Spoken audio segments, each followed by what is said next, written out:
Iran के Mashhad में supreme leader Ayatollah Ali Khamenei का अंतिम संस्कार होगा। सऊदी अरब में जो मकाम मक्का और मदीना का है, ठीक वैसा ही रुतबा ईरान में मशहद का है। इसे ईरान की सबसे पवित्र, सबसे पाक जगह माना जाता है। लेकिन ऐसा क्यों है? इसके पीछे की कहानी सीधे शिया मुसलमानों की हिस्ट्री से जुड़ी है।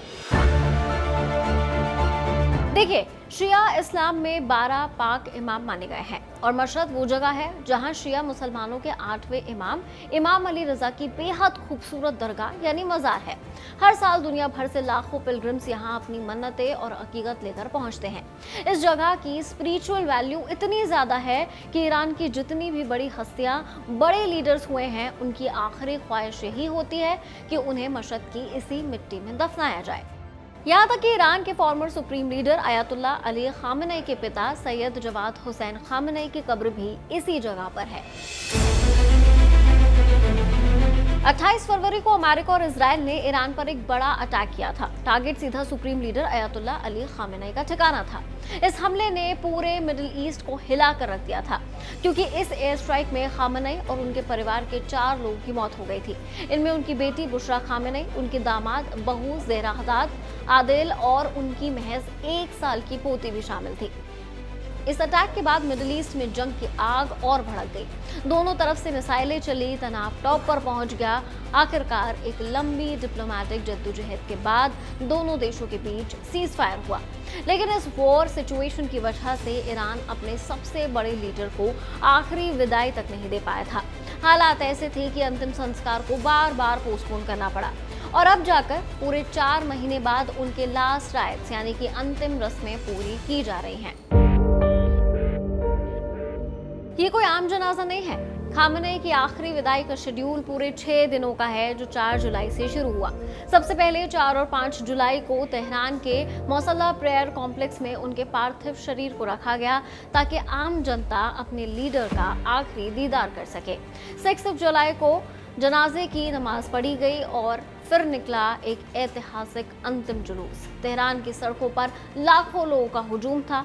इमाम हुसैन स्क्वायर से आज़ादी स्क्वायर तक, जो कि लगभग 10 किलोमीटर का स्ट्रेच है, वहां तिल रखने की भी जगह नहीं थी।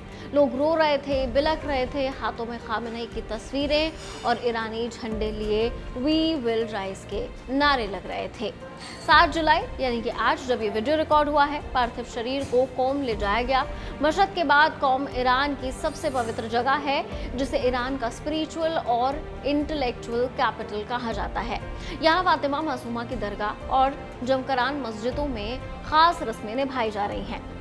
8 जुलाई को ये जनाजा सरहदों को पार करके इराक पहुंचेगा। शिया इतिहास में इराक के करबला और नजफ का मकाम किसी से छुपा नहीं है।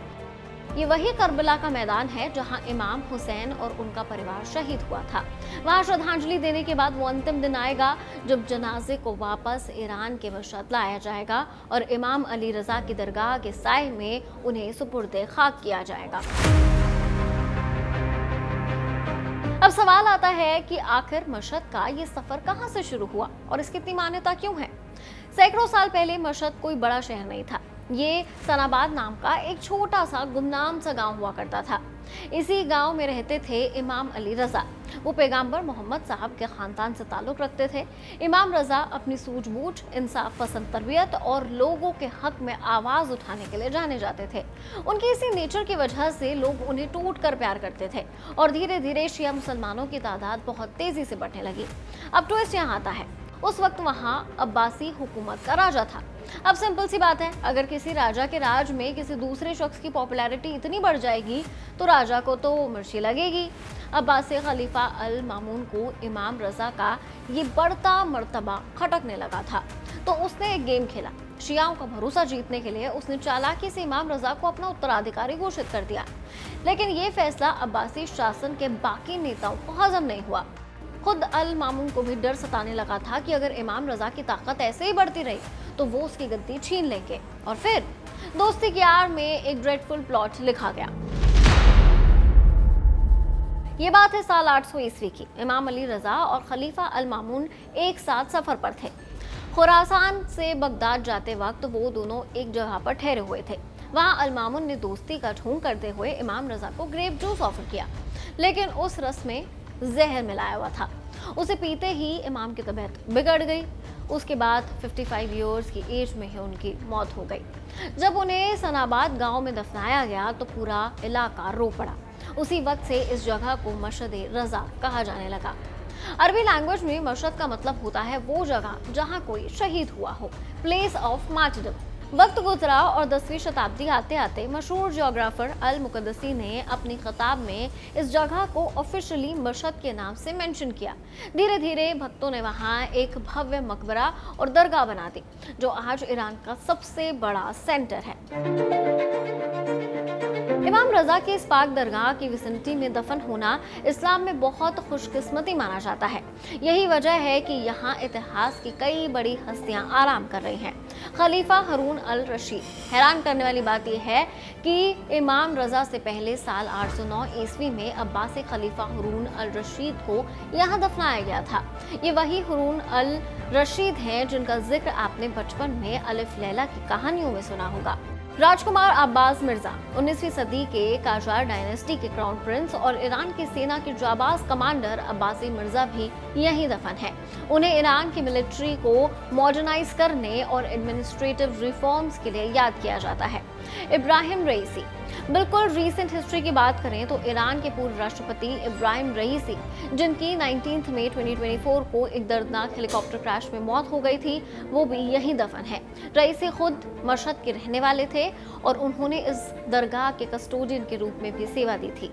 उनकी आखिरी वसीयत के मुताबिक उन्हें इसी दरगाह के परिसर में सुपुर्द खाक किया गया। और अब ईरान और इराक के ऑलमोस्ट सारे बड़े धार्मिक स्थलों, कब्रों और मज़ारों से गुजरते हुए अयातुल्लाह अली खामेनेई का ये आखिरी सफर भी मशहद में ही आकर रुकेगा। देखा जाए तो ये एक फुल सर्कल की तरह है। खामेनेई इसी मशहद की मिट्टी में पैदा हुए थे और अब इसी मिट्टी में हमेशा के लिए आराम करेंगे।